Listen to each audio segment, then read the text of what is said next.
friends, welcome back to She's At It Again. My name is Tanya, and recently I did a video and the recipe, kind of a comprehensive video on how to make homemade dog food, because I'd had some issues with the kibble that we buy our dogs, and it's not the cheap kind. It's not just the kind you can buy in a store. I have to order these online, and what I thought was really good dog food, I was finding pieces of plastic in. So my answer to that is make your own dog food. You can do this. So I did some research, and the video that I made was kind of a lengthy list. And so just to say it up front, I don't want to overwhelm people with that recipe. That's a really good recipe, but to be honest, I have two mini schnauzers, and one of them, every time she'd eat it, it would come back up. One of them loved it. Actually, the picky eater gobbled it down and ate it until it was all gone. But I had to resort to buying or making a different kind.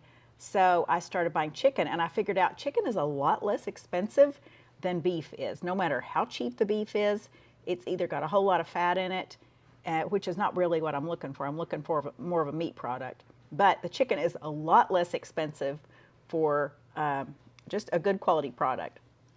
So I didn't want to leave the people out there hanging that are saying, good lands, lady, I don't know how rich you are, but I can't afford that. This is a more economical way of doing it. Now, if you have access to good beef and can use that in your food, by all means, go with that if your dog loves it. But like I said, one of mine, even the one that she would eat the bowl if she could fit it in her mouth. She would eat it, she'd gobble it down. She loved the taste of the beef food that I was making, but she would vomit it right back up. So, all that being said, this is a video on how to make the chicken alternative to the dog food. It doesn't have as many or the same ingredients in it, but I'll tell you, it is a comprehensive food, and my overeater is losing weight, and they both are so excited. And I'll show you a clip at the end of when they get out of their crate in the mornings at 7 o'clock and come to the kitchen.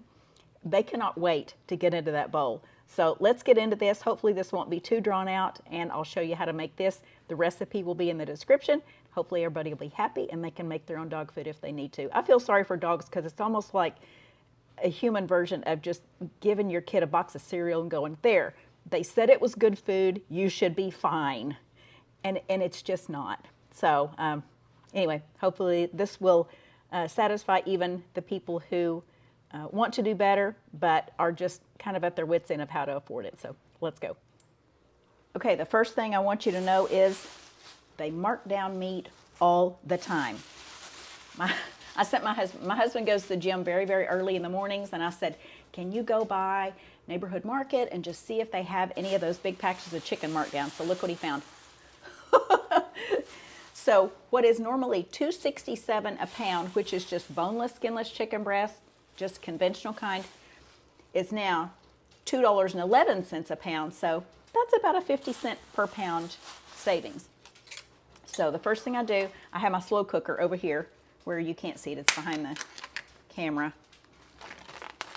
But I'm going to take this out and just make sure there aren't any pieces of bone in this, because we're really not going to cook this very long. I just kind of run my hands over it. I don't necessarily like these strips of cartilage in the side, so I cut those out, even though my dogs wouldn't care. And yes, we do have bone product in this food as well, but the bones are actually pureed and they've been cooked for a long, long period of time, and they're really soft, kind of like eating a stick of chalk, basically. That's just a little tiny piece of bone.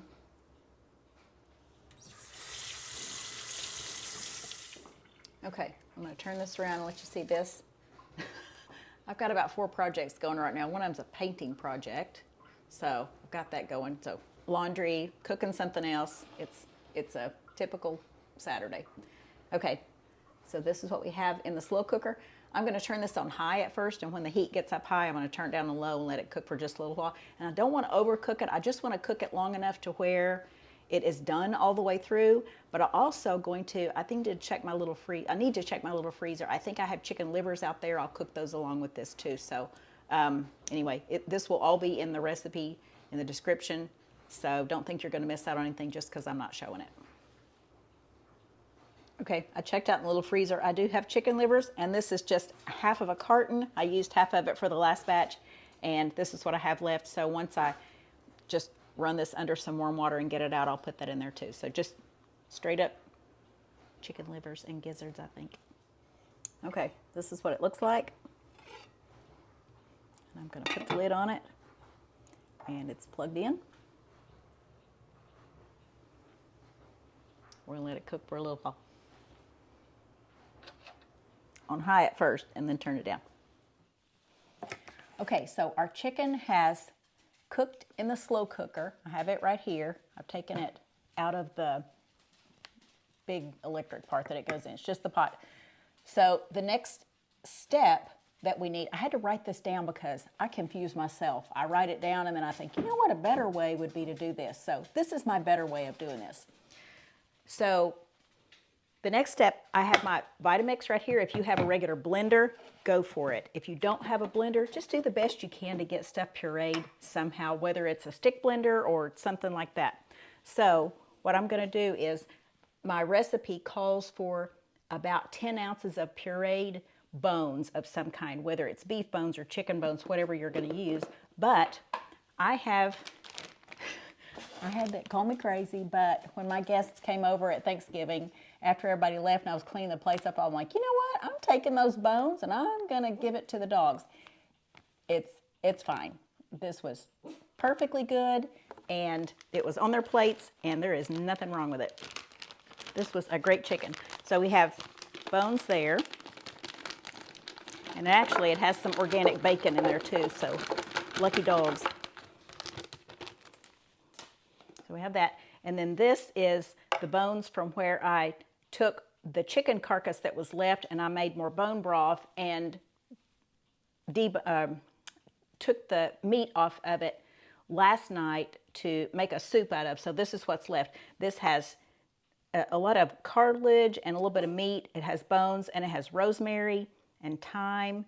And remember, I used smoked salt in that, but not that there's a whole lot of salt left in it after cooking for that long in that much water that I used last night. But it also had a lemon in it, so there's a little bit of lemon juice in here. So we're going to put this in the Vitamix as well. So all the bones are going to get pureed.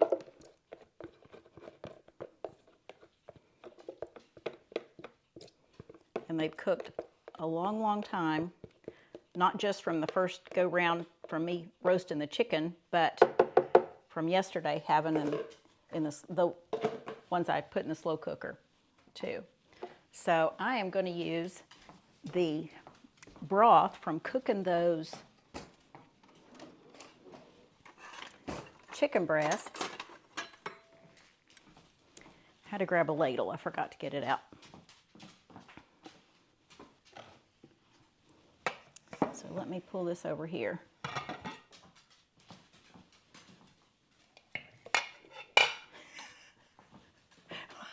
My dogs are dancing around my feet because they think I'm fixing to give them some food, but I'm not giving them anything.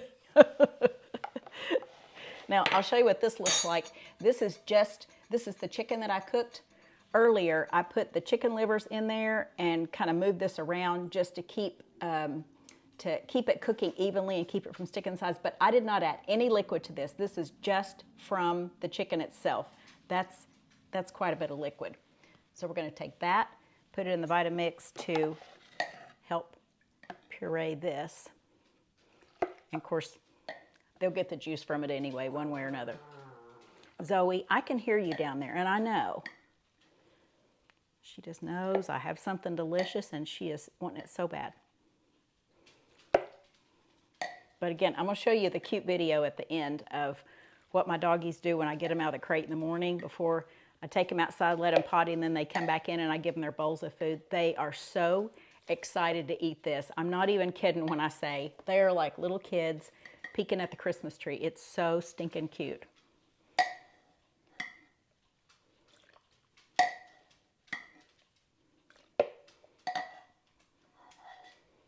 Okay, if you can get any of the chicken livers that still have chunks in there, I'll get what I can out of there and add it to this mixture since it's going to puree. Actually, the livers kind of fall apart, but the gizzards are the one that stay in bigger pieces. Now, none of this in this slow cooker has bones in it at all, so I'm not worried about it. I'll show you how to get it to a smoother consistency in just a bit, but for right now, we're going to puree this. Put the lid on.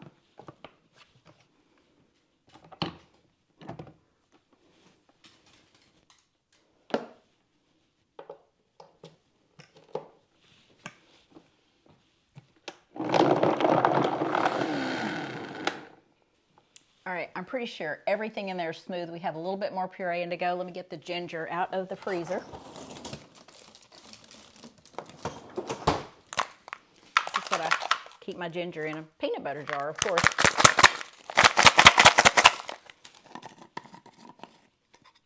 And I'm going to use about a teaspoon of ginger. So this is what it looks like when it comes out, just frozen in little chunks. Get a little bit more than that.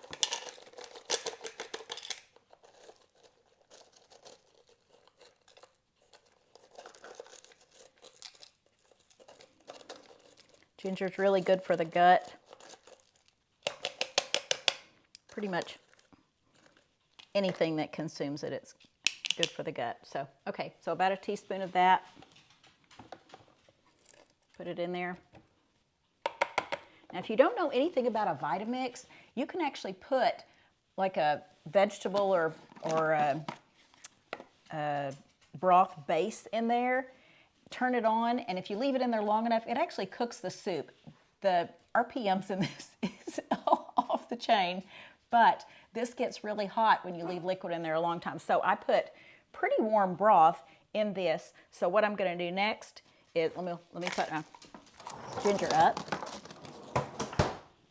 I'm going to put 2 eggs in there. Now these are eggs from my friend's chickens. I started to say from my chicken's friend, but it's from my friend's chickens.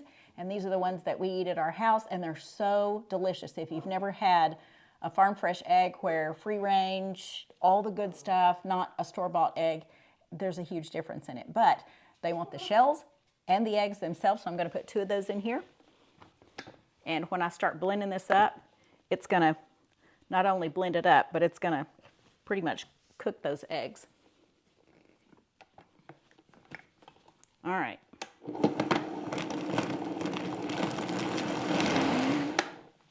All right, so everything in there is pureed and smooth.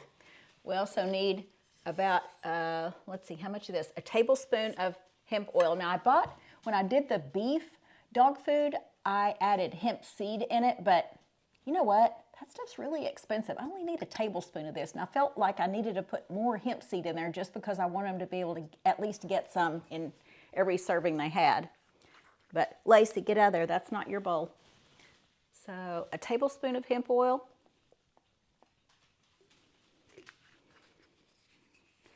And this isn't cheap, but I feel like it's more cost effective to use this than rather the hemp seed.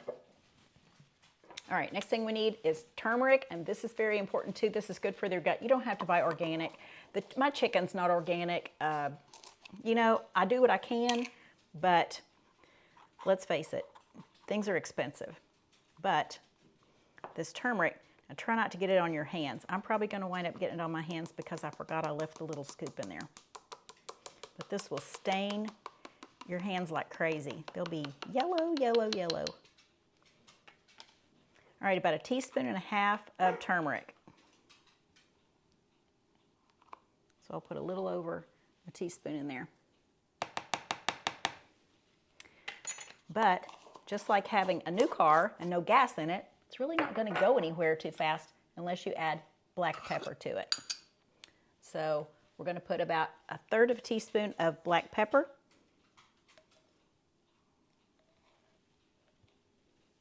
That's what gets the turmeric to working. And turmeric is a great anti-inflammatory. If you have older dogs, this is particularly important for that. All right, I think, let me look at my list here. Juice from the chicken, livers, the eggshells, and the eggs, the bones, turmeric, black pepper, ginger, and hemp oil. Okay, this is our last thing we're going to blend up in here. I lied, there's one more thing. I didn't lie intentionally, but I just realized it. It's my can of pumpkin that's standing right in front of me. I took about half of it out because we only need half a can, and I put the other half in a container in the freezer, and we'll use it next time. Zoe says you're killing me. It smells so good. So if you'll notice, if you remembered in the last video where we did the dog food made of beef, I added sardines to this, and I also added kelp to it, which is seaweed, sheets of seaweed. But I'm not adding this time, and here's why. When my one dog got sick when she ate it, and she ate it like 2 different times because I thought, oh, maybe it's just a fluke the first time. You know, of course, you got to try it again. She threw up the second time. She threw up again when she tried it, and I was like, okay, I'm just trying to eliminate things. Maybe it's the sardines. So when I tried feeding her the chicken and I made this particular recipe, I didn't put the sardines in it, and she did great. She's never had an issue with it. She's actually losing weight. She's so much more alive and alert. It's crazy the difference. I know that people say that about their dogs when they eat certain things, but it's really remarkable how well she has adapted to this food. I mean, she loves it so much, but I just think it's so much better for her. It's almost like she's full now instead of just constantly looking for something to eat, because the other was just filler. She didn't need the grains. She didn't need the sweet potatoes. She didn't need the peas and the pea protein. So all that being said, it's just such a good mixture. I don't even know where I was going with that, but anyway, she loves the stuff. All right, let's turn this on. All right, this is finished. I'm going to unplug the Vitamix, and we're going to go over to the mixer, and we're going to get it all mixed together. I'm going to show you what this looks like. Oh, I know what it was I was telling you. So I left the sardines out of this one. I left the sheets of seaweed out of it, but I can always go in the pantry and just grab some of those pieces of seaweed and put on their food, so I can add that at any time. The sardines, I don't know how much I'm missing there. I need to do some more research, but the only reason I'm leaving it out right now is because I'm not finding good quality ones. I'm finding just some junk, like in mustard sauce and in soybean oil, and I'm sorry, that's not what I want to feed people. So I'm not going to feed it to my dogs. So anyway, we're leaving the sardines out for right now because I can't really find any of good quality right here. So we'll just leave it at that. Okay, let's go over to the mixer and we'll show you how to get all this shredded up and in a form where it's ready to feed to your doggies. Okay, ready on this side. This is our chicken. We have our mixer. And I hope I'm setting this where you can see what I'm doing. It's not real complicated, but I'm going to take these chicken breasts and put them in here. I probably just need to do a couple at a time at first. This is a dough hook. And again, if you don't have a mixer, don't panic. You can chop this up by hand. It's really not that big of a deal. I just like the mixer because it just shreds it all up. It's not really, it's just not essential that you cut it up in tiny pieces. I just like the way it shreds it because I can do a lot of these at a time.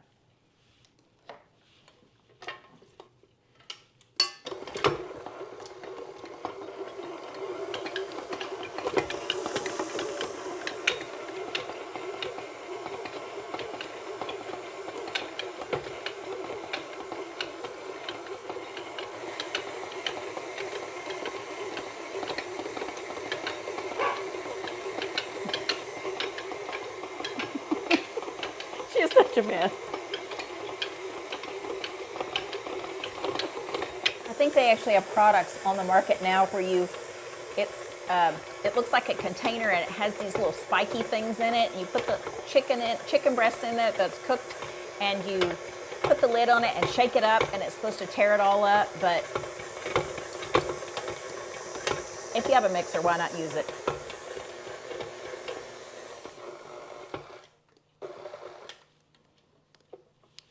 Okay, let's see how well mixed up this is. There's a few bigger pieces, but it's not too bad. This is what it looks like. There's a big chunk right there I need to get out.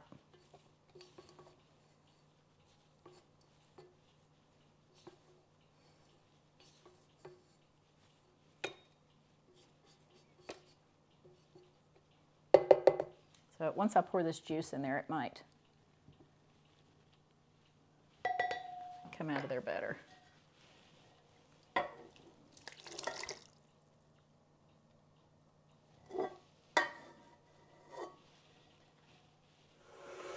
If you're wondering how much chicken I used, it was just a little over 5 pounds, so I'd say about a 5 1/4 pound. This is a 6-quart slow cooker. So notice I still have this right here by my side because I'm gonna probably have to dump all this and the other stuff back in this to get it mixed. So that or a giant bowl. But the chicken breasts fit in here no problem to cook those. 5 pounds can easily fit in a 6-quart slow cooker. Let's get that back and I'll bring this slow cooker over, and I think what I want to do is put my liquid in here first. This is all the bones and the juice from the chicken, the turmeric, the pepper, the hemp oil, the pumpkin, and all that.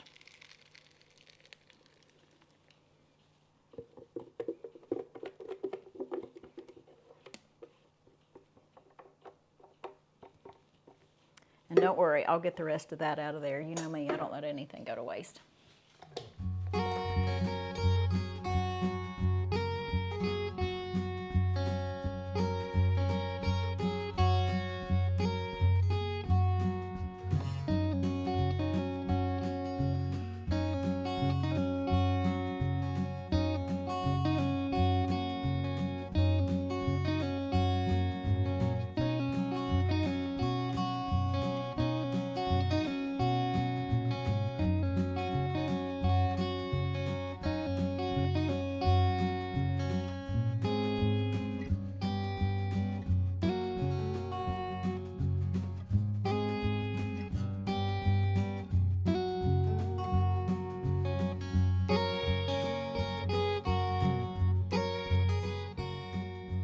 Reason I have on different clothes and it looks like a different day is because it is a different day. My battery went down on my microphone and we didn't realize it until my husband was editing all the pieces of the video. So here's it in a nutshell.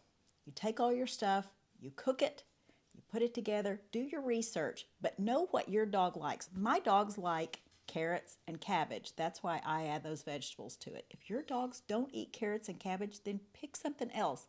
But go with something that is not going to be bad for them. Don't go with peanuts. Don't go with beans. Don't go with anything that's bad for them. Sweet potatoes and pea protein and peas are some of the things that were supposed to be good for dogs all along. And yet my vet tells me a couple of years ago they have done studies, and I think I may have mentioned this in the video, but I'm not certain because it's been a while since I did the video, so I apologize for repeating it if I have, but it has led to canine cardiomyopathy, so heart problems in dogs. So stay away from the sweet potatoes, stay away from the peas and pea protein, don't do beans, don't do peanuts, don't do rice as a filler. If you need higher fat content, get that from meat, or if your dogs like cheese, I usually give my dogs a pretty good sized chunk of cheese, of cheddar cheese at lunch, and they absolutely devour it, of course. Now you're going to see at the end of the video my dog's running to get the food and they eat it so fast it's pretty comical, so I had to video that.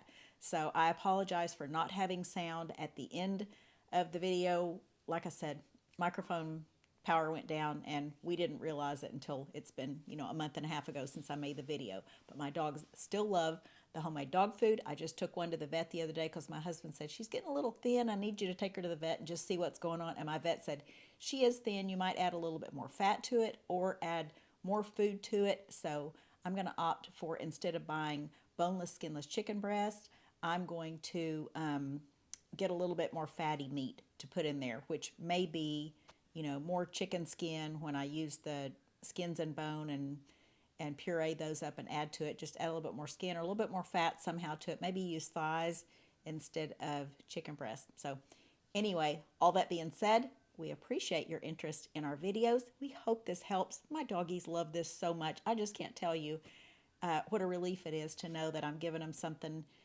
that's superior and not inferior. Just because it's called dog food and they sell it in the store doesn't mean it's actually something they should be eating. So just my opinion, strictly my opinion.